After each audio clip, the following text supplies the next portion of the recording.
जब भी मार्केट के अंदर कोई चीज़ नया इंट्रोड्यूस होता है तो उसको नेगेटिव पार्ट्स को ही नहीं बताता है। पॉजिटिव बताने के लिए कंपनी लोगों को इन्फ्लुएंस कर रहा है तो आप लोगों को पॉजिटिव ही नज़र आता है हर चीज़ में, लेकिन हर एक चीज़ का नेगेटिव पार्ट भी है। आज मैं बात करूँगा कंपोजिट गैस सिलेंडर और ये नॉर्मल हमारा गैस सिलेंडर की बात मैं आज करूँगा। मैं दोनों को एडवांटेज और डिसएडवांटेज बताऊँगा आप लोगों को, उसके बाद ही आप परचेज़ करने के लिए फैसला कर सकते हो। और अगर आप किसी ऐसे ठंडे जगह पे रहते हो जहाँ पे माइनस से ज़्यादा हो जाता है, तो आपको शायद सोचना पड़ेगा कि मैं क्या करूँ? तो मेरा नाम किफ़ायत जाफ़री है, आप लोग किफ़ायत जाफ़री स्पीक्स देख रही हैं अभी। ये है कंपोज़िट गैस सिलेंडर और ये है नॉर्मल आयरन गैस सिलेंडर। इसमें कमर्शियल और डोमेस्टिक आता है, तो इसमें अभी तक सिर्फ़ डोमेस्टिक आता है। कंपोज़िट 10 केजी और 12 केजी वाला सिलेंडर इसके अंदर आता है, तो इसमें अभी मल्टीपल चॉइसेस है हमारे पास। तो मामला क्या है अब कि जब मैं इन दोनों को देख रहा हूँ, जब मैंने रिसर्च की, तो कंपनी ने जब ये कंपोजिट गैस सिलेंडर तो लॉन्च किया, इसकी कुछ अच्छे फीचर्स भी है, कुछ नेगेटिव फीचर्स भी है। मैं दोनों डिफाइन करने जाऊँगा। सबसे बड़ी चीज़ ये रिप्लेस करने के लिए आपको मजबूर करती है एक बात कि आपको जहाँ पे आप गैस सिलेंडर रखते हो, तो वहाँ पे रस्ट पड़ेगा। यानी कि जिस पत्थर पे आप रखते हो किचन के अंदर या किसी एक जगह पे, तो वहाँ पे आपको रस्ट पड़ जाता है, तो वो कलर आपको फेंट हो जाता है, किचन में अजीब दिखता है, तो वो चीज़ इसमें से नहीं होगा। तो पहली इन्फ्लुएंस जो है कंपनी का वो ये दूसरी चीज़ ये है कि कंपनी दावा करती है इसके अंदर से कि लो जी, हमारा गैस सिलेंडर लाइट वेट है। तो ठीक है, लाइट वेट भी है। ये 2 इसकी अच्छी चीज़ें तीसरा चीज़ इस गैस सिलेंडर के अंदर जो है कंपोजिट गैस सिलेंडर के अंदर है, वो ये चीज़ कि अल्लाह ना करे अगर कभी किसी टाइम पे लीक हुआ, तो ये ब्लास्ट नहीं होगा। ऑब्वियसली ये ग्लास फैब्रिक बना हुआ है और एबीएस मटेरियल बाहर से है, अंदर से एचडीपी टैंक बना है। तो ये 3 लेयर्स में बना के हैं, तो इसको क्या होगा कि प्लास्टिक ब्लास्ट नहीं होता है। अगर ये प्रॉपर ग्लास का बना हुआ होगा या प्रॉपर स्टेनलेस स्टील का बना हुआ होगा या आयरन का बना हुआ होगा, तो उस केस में ये ब्लास्ट एक्सप्लोजन एक्सप्लोजन बन के ये ब्लास्ट होगा। लेकिन प्लास्टिक ब्लास्ट नहीं होता है। ठीक है? तो ये चीज़ आप लोगों को यहाँ तक आया समझ कि इसके भी पीछे वजह क्या है। तो ये सारे नेगेटिव फीचर्स इस सिलेंडर की थी, जो मैं दिखा रहा हूँ स्क्रीन पे आप लोगों को सामने। रेड कलर का सिलेंडर, तो इसमें ब्लास्ट भी होता है ये, इसमें रस्ट भी है। ठीक है ना? तो अब जब दोनों को हम कंपेयर करते हैं, तो दोनों को कंपेयर करके मैं आपको इसकी अब नेगेटिव पार्ट्स बताऊँगा। ये आप लोगों ने बहुत टाइम से यूज़ किया, बहुत टाइम से आप लोग करते भी हो आज के टाइम पे यूज़, ठीक है। हेवी लोड है, रस्ट है इसके अंदर, ब्लास्ट है, ये 3 चीज़ इसके नेगेटिव पार्ट्स हैं, मगर इसकी जो नेगेटिव पार्ट्स है, अब वो देखना है। देखो ये एचडीपी का है, आउटर लेयर जो इस सिलेंडर का है वो एचडीपी का है। जो इस सिलेंडर का बीच वाला लेयर है, जो प्रोटेक्शन शील्ड इसको दिया गया है, वो बना है ग्लास फाइबर का। ठीक है? और तीसरा चीज जो है इसके अंदर जो अंदर की लेयर है जिसके अंदर गैस टैंक बनी है, तो वो रॉ मटेरियल है एचडीपीई, हाई डेंसिटी प्लास्टिक। ठीक है ना? तो ये 3 चीजें इसके अंदर यूज किया जाता है।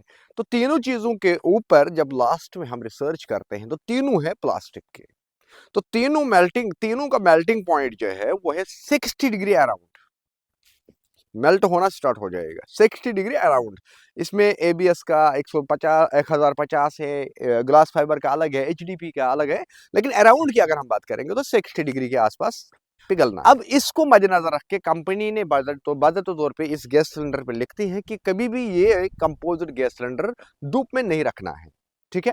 तो ये हो गया ये मामला कि हमें डायरेक्ट सनलाइट इस पे नहीं पड़नी चाहिए। कॉज क्या है डायरेक्ट सनलाइट की, बिलो 40 डिग्री हमें ये रखना है, क्योंकि अगर 40 डिग्री से ज़्यादा इसके अंदर होगा तो ये मेल्ट होके गैस के बाव से प्रेशर निकल सकता है और गैस सिलेंडर फट सकता है। उस केस में फटने का मकसद ये नहीं कि ये बिल्डिंग को उड़ा देगा, नहीं, लीक होगा, इसकी जो थिकनेस है वो कमजोर होगा। तो इस केस को प्रोटेक्शन करके क्या किया है कंपनी ने कि इसको 40 डिग्री से डाउन डाउन जहाँ पे टेम्परेचर होगा वहां पे ये रखना है। यानी कि इसको हम बाहर अच्छी खासी वेदर के अंदर नहीं रख सकते हैं। ठीक है। हो गया अब वो इस चीज। सिलेंडर को हम दूसरी साइड से भी देखते हैं, क्योंकि ये जो चलो कहीं पे ज़्यादा तापमान है तो वहाँ पे हमें इसको बिलो 40 रखना है। अब कहीं पे क्या है कि जहाँ पे तापमान कम होते जा रहा है, माइनस, जैसे कश्मीर जैसे कोई ऐसा एरिया है जहाँ पे हमें इसको यूज़ करना है। तो कश्मीर की अगर मैं आज बात करूँ, दिसंबर में वहाँ पे आज -10 तक टेम्परेचर चला जाता है। तो जब मैं इस पे रिसर्च कर रहा था, तो रिसर्च में मुझे ये पता चला कि गैस जो है, एलपीजी जो है, एलपीजी 88 डिग्री तक, -88 डिग्री तक जाम नहीं हो जाता है। याद रखिएगा ये चीज़, -88 डिग्री तक गैस जाम नहीं हो जाता है एलपीजी। मगर अगर हम ग्लास फाइबर की बात करें, अगर ग्लास फाइबर के अंदर हम पानी रखेंगे और उसके बाद क्या होगा कि ये ग्लास फाइबर जाम हो जाता है कहाँ पे? -10 तक। -10 पे ये फुली फ्रीज होगा, -10 पे ये फुली फ्रीज होगा। तो यहाँ पे हमें ये इंडिकेट मिलता है, अगर हम इसको कश्मीर में लेके जाएंगे गैस कंपोज्ड गैस सिलेंडर को, तो इसमें होगा क्या, आउटर लेयर, इनर लेयर और जो इसकी बॉडी प्रोटेक्शन है वो हार्ड हो सकता है ठंडी के मौसम में। -10 में इसकी आउटर लेयर जो है वो जम जाएगी, वो हार्ड हो जाएगी ठंडी की वजह से। तो उस केस में इसको टक्कर अगर हम देंगे, ये फट जाएगा।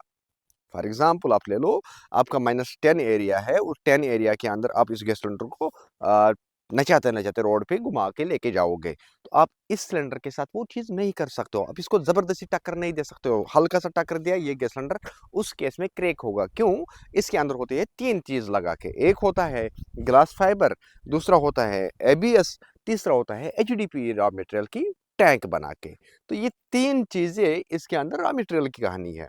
तो अब आपको डिसाइड करना है, कश्मीर में रह के आप इसको यूज़ कर सकते हो या नहीं। अगर मेरी बात मानोगे, तो अगर मैं अपनी बात करूँ, तो कश्मीर में रह के विंटर में हम इसको यूज़ नहीं कर सकते। हाँ, समर सीज़न के लिए कश्मीर के लिए ये सबसे बड़ी चॉइस है, सबसे अच्छी चॉइस है। और सबसे बड़ी चीज़ जो है कश्मीर के लिए, अगर मैं इसको कहूँ, विंटर में सिर्फ प्रोटेक्शन करना है, बाकी ये ज़्यादा मामलात नहीं है। अगर सबसे बड़ी चीज़ जो है, जब गैस सिलेंडर या किसी भी एक तरीके से हमारे, अल्लाह ना करे, किसी एक तरीके से घर के अंदर आग पैदा हो जाता है, तो उस केस में बड़ा ब्लास्ट हो जाता है लास्ट में फिर सिलेंडर। तो वो बड़ा ब्लास्ट जो पूरा बिल्डिंग को डैमेज करता है, वो बिल्डिंग बच जाएगी इस सिलेंडर से। क्योंकि ये लिक्विड फॉर्म में जल के राख हो जाएगा, ये ब्लास्ट नहीं होगा। ये सिलेंडर ब्लास्ट क्यों होता है? इसके पीछे कॉज़ ये है कि इसके अंदर जो गैस होता है, वो ओवरहीट हो जाता है। जब इसका बर्नर है, बर्नर से गैस लीक हो जाता है, ठीक है ना?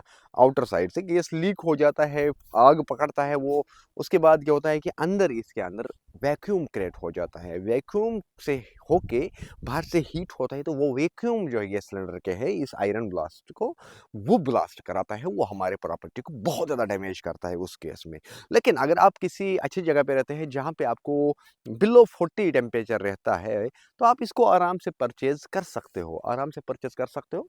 और इसकी पॉजिटिव पार्ट्स भी मैंने कहे और इसकी नेगेटिव पार्ट्स भी मैंने कहे। इसकी नेगेटिव पार्ट्स और पॉजिटिव पार्ट्स आप लोगों को पहले से ही पता है। तो वो इसी को कंपेयर करके आप इसके साइड जान सकते हो, नेगेटिव पार्ट्स और पॉजिटिव पार्ट्स।